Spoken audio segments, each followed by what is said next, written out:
खबर अमेठी से। सुल्तानपुर डकैती कांड में एनकाउंटर अनुज प्रताप सिंह के पिता व बहन ने एसटीएफ और सरकार पर लगाए गंभीर आरोप। बहन ने कहा, वास्तव में कानून है अंधा, गरीबों को नहीं मिलता है न्याय। 35 से 40 मुकदमे वाले अपराधी घूम रहे हैं खुलेआम। मेरा भाई निर्दोष था, उसे एनकाउंटर में मारा गया। मुठभेड़ में एक भी पुलिस वाले को नहीं लगी गोली। सरकार का एनकाउंटर करने का रवैया ठीक नहीं। सुल्तानपुर डकैती में शामिल सभी आरोपियों का होना चाहिए एनकाउंटर। सज़ा देने का काम कोर्ट का है, एसटीएफ का नहीं। मेरे भाई को साजिश के तहत फंसाया गया। सुनिए पिता और बहन का बयान। Chief editor doctor Dharmendra Patel की खास रिपोर्ट।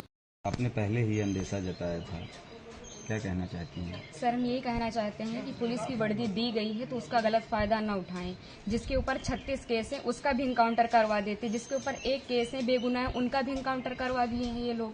अगर इसमें 15 लोग शामिल हैं, 14 लोग शामिल हैं तो सबका इनकाउंटर होना चाहिए। ये जो दिखाते हैं ना, ये कानून वास्तव में अंधा है, कोई इंसाफ नहीं मिल रहा है। हम लोगों के ऊपर क्या बीत रही है, हम लोगों की माँ भी नहीं है, पिता हैं हमारे बड़े भाई थे। अगर हमारे पिता कुछ हो गया तो हम लोग सारे कौन थे? हमारे भाई ही तो थे। उन लोगों ने उनका भी बेरहमी से एनकाउंटर कर दिया। हम यही चाहते हैं कि सबका एनकाउंटर हो, इंसाफ मिले। इस सरकार में हम अभी तक तो सरकार के खिलाफ कुछ नहीं बोल रहे थे, लेकिन वास्तव में जो हो रहा है बहुत गलत हो रहा है। ये नहीं होना चाहिए, चाहे फिर इसमें विपक्षी पार्टी हो या फिर कोई भी हो, कोई भी नेता हो, जो करवा रहा है बहुत गलत करवा रहा है। हम लोगों को इंसाफ मिलना चाहिए, ऐसा नहीं होना चाहिए था। जो किए हैं बहुत गलत किए हैं। भगवान तो उनको सजा देंगे ही, लेकिन उनको भी सजा मिलनी चाहिए कानून की तरफ से। अगर कोई गुनाह करता है तो उसकी सजा कोर्ट देता है, ना कि पुलिस ऐसे एनकाउंटर कर देगा। आपके भाई का क्या स्वभाव था, किस तरह से, कैसे आप लोगों के बीच में रहते थे वो? सर, हमारे भाई का स्वभाव एकदम सरल था, पढ़ने लिखने में भी अच्छे थे। हम लोगों के साथ एकदम फ्रेंड के जैसे बिहेवियर उनका था, और गए थे तो बात भी होती थी, और हम लोगों से बहुत ज़्यादा उनको लगाव स्नेह था, जैसे कि हर एक भाई बहन में होता है। और आज ये सुनने के बाद जैसे लग रहा है कि हम लोगों के जमीन पैर से एकदम खिसक गई हो। जो कानून ने किया उनको ऐसा नहीं करना चाहिए। अगर वो मिल गए थे, झूठी दिखा रहे हैं कि फायरिंग हुई, मुठभेड़ हुआ। अगर कोई छिप रहा है डर की कि हमारा एनकाउंटर ना हो जाए, तो ये झूठा अफवाह क्यों फैला रहे हैं कि फायरिंग हुई, मुठभेड़ हुआ? कुछ नहीं हुआ। उसमें फिर पुलिस को भी मरना चाहिए था ना, पुलिस का एनकाउंटर क्यों नहीं हुआ? आखिरी बार कब आए थे आपके भाई? आखिरी बार 3 जून को आए थे, 4 जून को उनका टिकट था, वापस चले गए थे सूरत, वहीं रहते थे। तो क्या एक साजिश तहत आपके भाई की हत्या हुई, एसटीएफ ने कराया? और इसमें जो विपिन सिंह हैं और जो विनय शुक्ला हैं, वो हमारे घर पे आए थे, 3-4 बार आए थे, और हमारे भाई पढ़ाई करते थे। अभी तक हम ये सब बयान नहीं करना चाहते थे, लेकिन अब हम एकदम सच्चाई बता रहे हैं।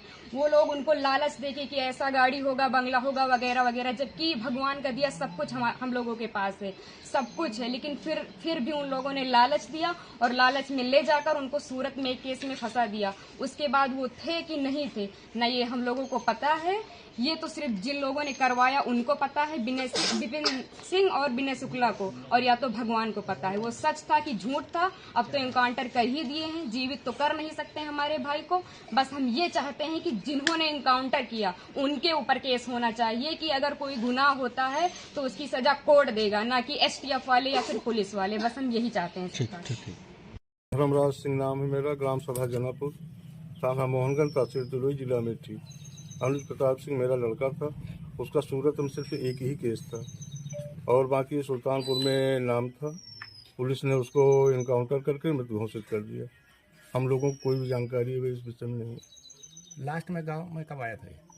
3 मई में आया था, 4 जून को गए थे।